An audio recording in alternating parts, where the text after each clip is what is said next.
राम राम कोडेस। आज के code forces contest का दूसरा सवाल। ठीक है। तो दूसरे सवाल के एक्सप्लेनेशन से पहले मैं आपको फिर से बता दे रहा हूँ कि हमारा एक बहुत ही शानदार इंटरव्यू सीरीज चल रहा है, जिसमें हम आपको आपके इंटरव्यू, मतलब जिस भी कंपनी के लिए आप तैयारी कर रहे हैं उसके इंटरव्यू के लिए तैयारी करवाएंगे, एक मॉक इंटरव्यू देंगे। तो if you haven't checked out the video, the link for the video is coming in the I button, you can go check it out. ठीक है। तो शुरू करते हैं आज के क्वेश्चन बी का एक्सप्लेनेशन। ठीक है। तो बी का जो क्वेश्चन था वो बहुत ज्यादा टफ नहीं था, थोड़ा बहुत मैथमेटिकल कह सकते हैं। ठीक है। आपको दो इंटीजर दिया रहेगा एन और के। ठीक है। एंड इट इज गिवन कि एन जो है हमेशा हमेशा आपका इवन नंबर रहेगा। ठीक है। और आपको बताना है कि क्या, ठीक है, इवन नंबर होने का क्या मतलब सेंस निकल के आ रहा है, क्योंकि आप यहाँ पर आपको n/2 पेयर्स बनाना है। ठीक है। अब आपको जो भी नंबर्स दिए हुए हैं, ठीक है, एन नंबर दिए हुए हैं, ठीक है, एन एक नंबर दिया हुआ है, तो आपको वन से लेकर के एन तक के नंबर्स आपके पास अवेलेबल है। आपको दो दो नंबर करके पेयर बनाना है। ठीक है। ए बी करके n/2 आपको पेयर बनाना है, सच दैट हर जो पेयर होगा ए बी, उसमें आपका जो होता है ना a + k × b, that should be divisible by 4। ठीक है। और के आपको क्वेश्चन में दिया हुआ है, आपको पेयर बस डिवाइड करना है ए और बी को। अगर इफ इट इज पॉसिबल कि आप जितने भी पेयर बना रहे हैं उन सब का सब प्रोडक्ट, उन सब का प्रोडक्ट 4 से डिविजिबल आ रहा है। ठीक है। a + k × b का प्रोडक्ट डिविजिबल आ रहा है 4 से, then you have to return yes and all such pairs. ठीक है। और अगर ऐसा आप पेयर में डिवाइड नहीं कर सकते, then you have to return no. ठीक है। तो देखते हैं इस क्वेश्चन को किस तरीके से बनाया जाएगा, किस तरीके से सोचना चाहिए इस क्वेश्चन को। ठीक है। तो सबसे पहले आते हैं इस क्वेश्चन को किस तरीके से अप्रोच करना चाहिए। ठीक है। तो यहाँ पर आपको कोई भी नंबर को आपको डिविजिबल किससे चेक करना है, 4 से चेक करना है। ठीक है। कोई भी नंबर ले लेते हैं x। ठीक है।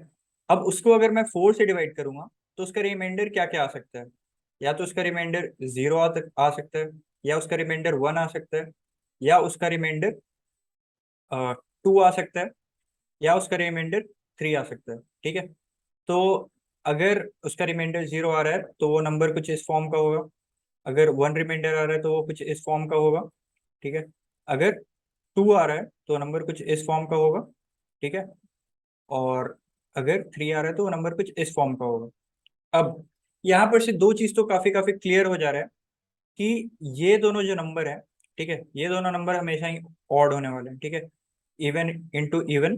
ठीक है। Even into anything even. ठीक है। +1 ऑड होगा। Even plus odd odd. Even plus odd odd. ठीक है। तो यहाँ पर दो नंबर आपके ऑड होने वाले हैं। ठीक है। और ये दोनों नंबर आपके इवन होने वाले हैं। तो एक चीज यहाँ पर ऑब्जर्वेशन है आपको दिखनी चाहिए कि अगर कभी भी आपको के का वैल्यू ऑड दिया हुआ है, के का वैल्यू अगर ऑड दिया हुआ है, then answer will always exist. ठीक है। क्यों होगा, एक एग्जांपल के साथ अगर हम लोग देखेंगे तो आसानी से समझ में आएगा। के का वैल्यू हम लोग 3 ले लेते हैं, और एन का वैल्यू हम लोग 6 ले लेते हैं। ठीक है।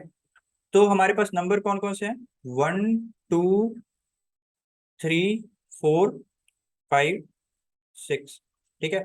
ये मतलब हमारे पास नंबर्स हैं, इस तरीके से पेयर मत समझ लेना, समझ भी सकते हो, कोई दिक्कत की बात नहीं है। तो अभी मुझे क्या चाहिए, अगर आप इधर से देखो तो हर पेयर में एक तो मुझे 2 का फैक्टर दिख रहा है यहाँ पर। इसके पास 2 का फैक्टर है, ये तो खुद ही 4 है, पर इसके अंदर भी 2 का फैक्टर है। ये इसके अंदर भी 2 का फैक्टर है। ठीक है। तो एक ऑड इवन अगर मैं पेयर बना रहा हूँ, odd even odd even odd even, तो जो इवन है उसमें एटलीस्ट 2 का फैक्टर तो होगा ही होगा। 4 का भी फैक्टर हो सकता है, पर 2 का तो गारंटी बोल सकता हूँ कि होगा ही होगा। ठीक है। इवन नंबर इसलिए है वो। और जो मेरे पास ऑड नंबर है, ठीक है, ये बात हमें पता है कि अगर ऑड प्लस ऑड हम करते हैं, then it comes out to be even. ठीक है। अगर मेरे पास एक इवन है तो इसमें 2 का फैक्टर है, एक और इवन आ गया मेरे पास, इसमें भी 2 का फैक्टर आ गया, तो इसका मतलब क्या हो गया कि अगर मेरे पास दो में से 2 का फैक्टर निकल रहा है, तो इन जनरल मैं कह सकता हूँ कि ये 4 से डिविजिबल हो जाएगा। ठीक है।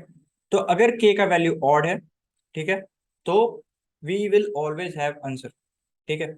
तो अगर के हमारा ऑड है तो आंसर विल ऑलवेज एग्जिस्ट। और पेयरिंग किस तरीके से हो गया, आप देख ही सकते हैं, odd even odd even odd even, बस इस तरीके से अपने अपन ने ग्रुप बना दिया। ठीक है। अब के का वैल्यू अगर ऑड नहीं हो, इवन हो, ठीक है, तो क्या केस हो सकता है, ठीक है। अब उसके बारे में देखते हैं, के का वैल्यू अगर हमारा इवन है तो क्या हो सकता है, ठीक है। इवन में भी हमारे पास दो दो केस है। दो दो केस कौन से हैं, एक है 4y+2 के फॉर्म का, और एक है 4y के फॉर्म का, मतलब 4 से एक्चुअली में कोई 4 का फैक्टर ही आ गया है, ठीक है, 4 का कोई मल्टीपल ही आ गया है। तो यहाँ पर क्या हो सकता है कि 4y अगर इस फॉर्म का है हमारे पास कोई नंबर, ठीक है, तो 4 ही ले लेते हैं, ठीक है। और कोई नंबर ले लेते हैं, अगेन 6 ही लेते हैं, ठीक है, एन का वैल्यू 6 ही लेते हैं। तो हमारे पास कितने नंबर्स हुए, 1 2 3 4 5 6, ठीक है, अगेन। तो यहाँ पर अगर मैं देखूँ तो यहाँ पर तो ये इवन है, यहाँ पर ये अगेन इवन है, मतलब ये तीनों हमारे पास इवन है, तीन हमारे पास इवन है और तीन हमारे पास ऑड है, ठीक है। ये तो क्योंकि एन इवन दिया हुआ है तो हमारे पास equal number of odd equal number of even होंगे, ये तो हमारे पास श्योर है, ठीक है। और इसको अगर मैं हटा दूं, ठीक है, ये तो मतलब 4 से भी डिविजिबल है, पर रखते हैं इसको एज अ मल्टीपल ऑफ 2 ही रखते हैं अभी के लिए, ठीक है। अब यहाँ पर मुझे मल्टीपल ऑफ 2 तो मिल गया, अब मुझे यहाँ पर से भी मल्टीपल ऑफ 2 निकालना है। क्या ये पॉसिबल हो पाएगा, ये पॉसिबल नहीं हो पाएगा, ठीक है, क्योंकि आप इसमें 4 ऐड करोगे, ठीक है, तो ये कहाँ जाएगा, ये तो 5 हो जाएगा। और ये 2 में अगर आप 4 ऐड करोगे तो 2 + 4 क्या होगा, 6 होगा, जो कि अगेन मल्टीपल ऑफ 2 ही रहने वाला है, मल्टीपल ऑफ 4 नहीं होगा। अगर आप 4 में 4 ऐड कर दोगे, ठीक है, तो ये 8 हो जाएगा, ये अगेन मल्टीपल ऑफ 4 है, ठीक है। 6 में अगर आप 4 ऐड कर दोगे तो ये मल्टीपल ऑफ 2 ही रह जाएगा, मतलब 10 हो जाएगा। ये मल्टीपल ऑफ 2 तो है, पर मल्टीपल ऑफ 4 नहीं, ठीक है। तो इससे हम लोग क्या कंक्लूजन निकाल सकते हैं, ठीक है, कि अगर मेरे पास नंबर कुछ इस फॉर्म का है, ठीक है, तो अगर मैं इसको किसी इवन वाले में ऐड करता हूँ, ठीक है, तो अगर वो 4 का मल्टीपल पहले से था तो वो 4 का मल्टीपल ही रहेगा, पर अगर वो 4 का मल्टीपल नहीं था तो हम उसको 4 के मल्टीपल में कन्वर्ट नहीं कर पाएंगे, ठीक है। अब दूसरा केस लेते हैं कि अगर मेरा नंबर जो है वो इस फॉर्म का ना होके 4y+2 के फॉर्म का रहेगा, तो क्या होगा, ठीक है। नंबर ले लेते हैं हम लोग, के का वैल्यू भी हम लोग 6 ले लेते हैं इस बार के लिए, और एन का वैल्यू भी 6 ले लेते हैं इस बार के लिए, ठीक है। तो के का वैल्यू 6 है, इसका मतलब क्या हो गया, के किस फॉर्म का है, 4+2 इस फॉर्म का है, ठीक है। अगर आप इसको 4 से डिवाइड करोगे तो रिमाइंडर 2 आने वाला है, और एन का वैल्यू 6 है। तो यहाँ पर से चलते अपन क्या करेंगे, 1 2 3 4 5 6, ठीक है। ये मतलब मैं इस तरीके से बना रहा हूँ, आप चाहें तो दूसरा दूसरा पेयर भी कर सकते हैं, पर इस तरीके से मतलब आसानी होता है देखने में, ठीक है। तो यहाँ पर भी अगेन देख सकते हैं, हर एक पेयर में एक इवन है और हर एक पेयर में एक ऑड है, ठीक है। अब यहाँ पर अगर मैं ऑड वाले में, ठीक है, अगर 6 ऐड करूँ, ऑड वाले में इवन अगर हम ऐड करेंगे तो वो ऑड ही रहने वाला है, तो मतलब कोई बनता नहीं। लेकिन अगर मैं इस इवन में अगर मैं 6 ऐड कर दूं तो इसका पोलैरिटी चेंज हो जाएगा, ठीक है। ये पहले 4 से डिविजिबल नहीं था, प्लस, पर अगर हम 2 + 6 कर देंगे तो ये हो जाएगा 8, जो कि 4 से डिविजिबल हो जाएगा, ठीक है। यहाँ पर देखें, ये 4 है, अगर 4 में हम 6 ऐड कर दें तो क्या हो जाएगा, ये हो जाएगा 10। ये 4 से पहले डिविजिबल था, पर अब 4 से ये डिविजिबल नहीं हो रहा है, ठीक है। तो इसका मतलब क्या है कि यहाँ पर हमें 6 ऐड करने से मतलब कोई फायदा नहीं है, तो यहाँ पर हम 3 वाले में 6 ऐड कर देंगे, ठीक है। यहाँ पर अगेन आते हैं, तो एक इवन है, अगेन अगर मैं 6, ये मल्टीपल ऑफ 4 नहीं है, पर 6 + 6 अगर मैं करता हूँ तो ये हो जाएगा 12, ठीक है, 12 हो जाएगा, और 12 तो मल्टीपल ऑफ 4 है, ठीक है। तो यहाँ पर हमने देखा कि अगर हमारे पास 4y+2 के फॉर्म का है, ठीक है, तो भी आंसर हमेशा एग्जिस्ट करेगा, ठीक है। आपको क्या करना होगा, अगर वो जो नंबर है, सेकंड नंबर जो आपका इवन नंबर है, वो अगर आपका 4 का मल्टीपल है, अगर आपका वो नंबर 4 का मल्टीपल है तो आप ऑड वाले में इसको ऐड कर दो, के को, ठीक है, ये के है हमारा, तो के को आप ऑड वाले में ऐड कर दो। अगर वो आपका इसी फॉर्म का है, मतलब 4y+2 4m+2 के फॉर्म का है आपका इवन नंबर, तो इसमें आप ऐड कर दो क्या, 4y+2, ठीक है। तो यहाँ पर से 4 कॉमन आ जाएगा, ये हो जाएगा m + y + 4, ठीक है। तो अगर एग्जैक्टली हम लोग देखें तो ये 4 से मल्टीपल हो गया, 4 का मल्टीपल हो गया। ठीक है, तो अगर मेरा जो k का वैल्यू है वो या तो ऑड हो या फिर 4y+2 के फॉर्म का हो, मतलब उसका रिमाइंडर अगर मैं 4 से डिवाइड करूं तो वो 2 आ रहा है, तो इट्स पॉसिबल।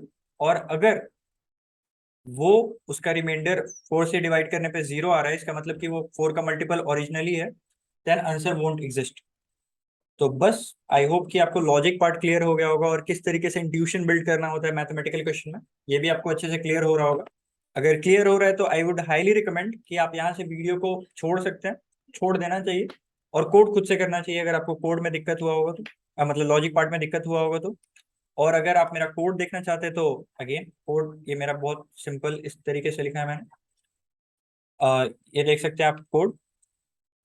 अगर मेरा k का वैल्यू ऑड है, ठीक है, तो इसके बारे में हमने बात किया, एक इस फॉर्म का नंबर होगा 4y+1 या फिर 4y+3 के फॉर्म का नंबर होगा। ठीक है, तो इस केस में तो आंसर हमारा हमेशा एग्जिस्ट करेगा। ऑड इवन का पेयर बना देना है, 1 2 3 4 5 6। ठीक है, एक हमें इवन मिल जा रहा है और दूसरे को हम इवन बना देंगे ऑड ऐड करके। ठीक है, क्योंकि ये के जो है हमारा ऑड फॉर्म का है। अगर हमारा जो नंबर है वो ऑड नहीं है तो इवन हो सकता है, इवन में भी दो केस बन सकता है, 4y के फॉर्म का है या 4y+2 के फॉर्म का है। तो इस वाले केस में तो अपन सीधा सीधा रिजेक्ट कर देंगे, और इस वाले केस में हम सीधा सीधा एक्सेप्ट कर लेंगे। और क्या करेंगे, अल्टरनेटिव, अल्टरनेटिव इस तरीके से लाएंगे, 2 1 3 4 5 6। अब ये आपको इस तरीके से लिखने का क्या जरूरत है, ठीक है। तो यहाँ पर क्वेश्चन में स्पेशली मेंशन किया है कि ए हमेशा आगे आना चाहिए और बी हमेशा बाद में आना चाहिए। जैसे उसमें हमने बात किया था ना कि a+k × b होना चाहिए। तो ए को हमेशा आपको पहले लिखना है और बी को हमेशा आपको बाद में करना है। अगर आप ऑर्डर नहीं मेंटेन करेंगे तो आंसर आपका गलत आ जाएगा, जिसके चलते मेरा रॉन्ग सबमिशन हो गया था। I didn't bothered about the order और दैट कॉज्ड रॉन्ग सबमिशन।